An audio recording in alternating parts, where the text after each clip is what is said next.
Pisces, hi! Welcome to Mr. Queen PH at ito ang inyong weekly reading for March 18 to 24, 2024. This is a general reading. Just take what resonates. Watch your Sun, Moon, Rising, Venus for other messages.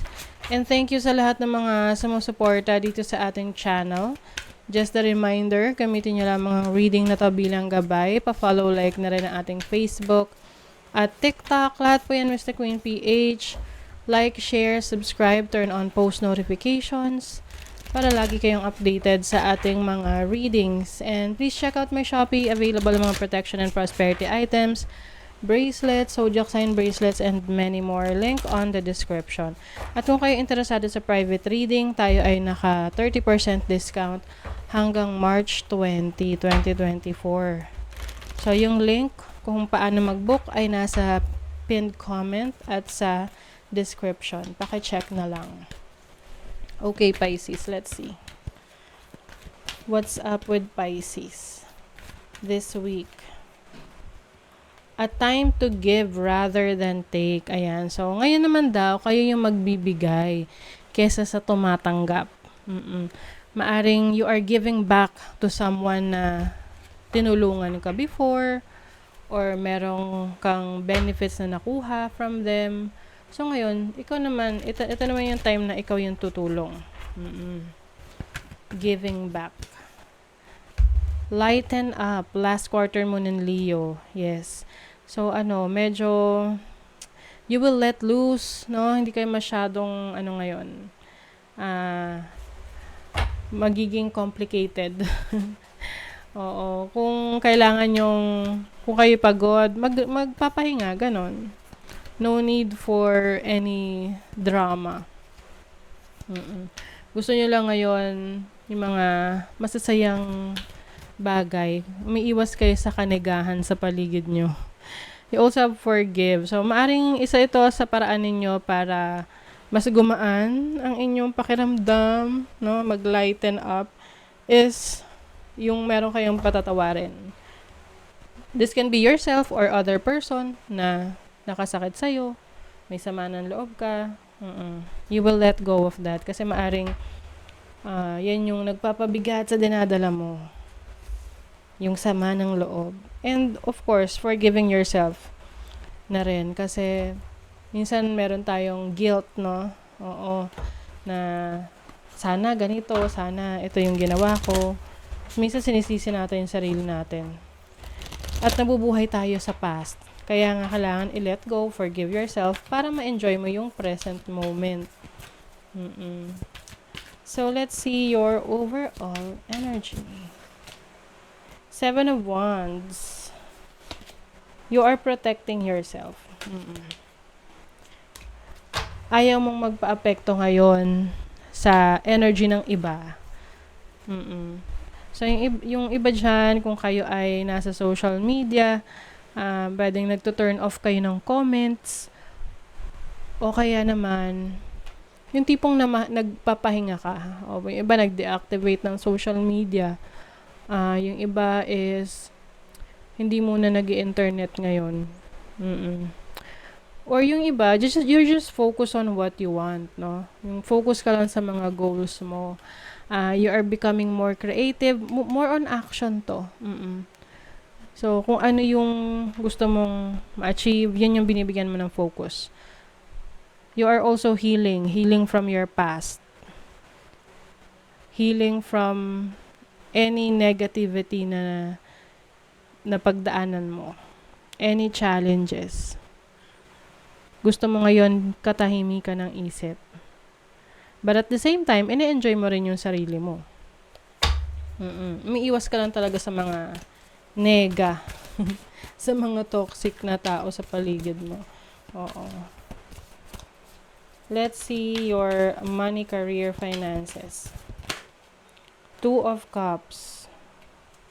May business partnership, working with others.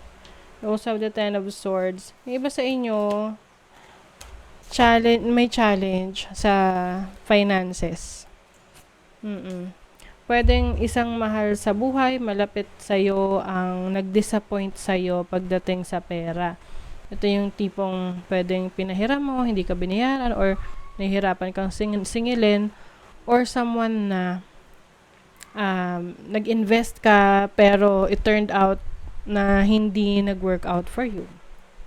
Hindi naging successful. So, ito rin yung time na meron kang, dito mo makikita or makikilala yung mga taong talagang sumusuporta sa'yo.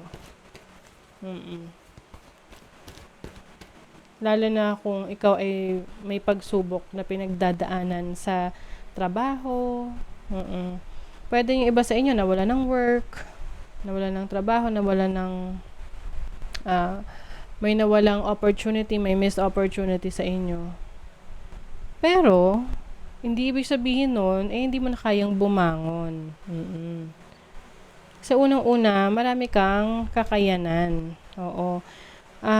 You mesmerize a lot of people. So, maaring iba sa inyo, attractive, no? Very attractive physically. At meron ka rin daw support na makukuha from others. Yes. Sa may tulong, no? Kahit may challenge sa kaperahan, meron tulong. Dito mo nga makikita kung sino yung talagang taong handang mag-support sa'yo. Pwede rin naman kasi tong hindi ka directly na may issue or problema sa pera. Pwedeng mahal sa buhay mo. Meron kang kapatid, magulang, kaibigan na namomroblema sa finances na pati ikaw naapektuhan. Let's see your love life. 7 of Swords. Naku. Pisces. Page of Pentacles. Parang meron kang matutuklasan dito na kalokohan ng isang tao sa buhay mo. Like romantic partner or someone that you are connecting with. Mabubunyag ang kanyang kalokohan. Pwedeng unexpected mo tong marirealize. Open-minded. Flirting. Naku. Baka may selos-selos dito. Oo. You might learn that your person is flirting with someone. Or maaring you are in a nasa situationship ka, no? Pwedeng walang commitment, pero you realize na itong taong to, hindi lang ikaw yung kinakausap. Hindi lang ikaw yung kakonect. Meron pa siyang kaharutang iba. Yun yung mahirap, diba? Tapos, ikaw seryoso ka sa kanya, tapos siya pala hindi seryoso sa'yo. Diba? Kaya maganda sa relationship, kailangan onset pa lang alam niyo na expectations niyo sa isa't isa. Kaya lang naman, minsan, pag masyado pang maaga, nauudlot kasi natatakot. Dahil yung isa masyadong seryoso. Kaya ang hirap, diba? So, I see someone here na kung meron kayong kakonect ngayon na hindi siya ganun kaseryoso sa relationship, sa connection nyo. Pero siya, yung open, no? Open siya sa ganun. Pwedeng alam niya na meron siya relationship, tapos pinapaalam niya sa'yo. And, kumbaga nasa sa'yo na kung tatanggapin mo. Kasi kung tatanggapin mo, okay sa kanya. Ganun. Uy, may happiness. So, maaring merong taong nagpapasaya sa'yo ngayon. Or sitwasyon na masaya ka. May good luck din. Ganda. And then, spiritual guidance, protection from harm. Okay. So, ano man tong pumaligid sa inyo na negative energies or mga taong merong hindi magandang intention sa inyo, you are very protected, no? Protected ka ng spiritual guides mo. Ng mga spirit guides mo, ng iyong ancestors. Nothing to worry about that. Kaya lang, yun nga, medyo mag-ingat sa intentions ng person that you are connecting with. Lalo na sa mga single dyan. Yung iba kasi, papasok sa isang situationship na sa una, okay, walang pakialamanan, happy-happy lang, ganyan.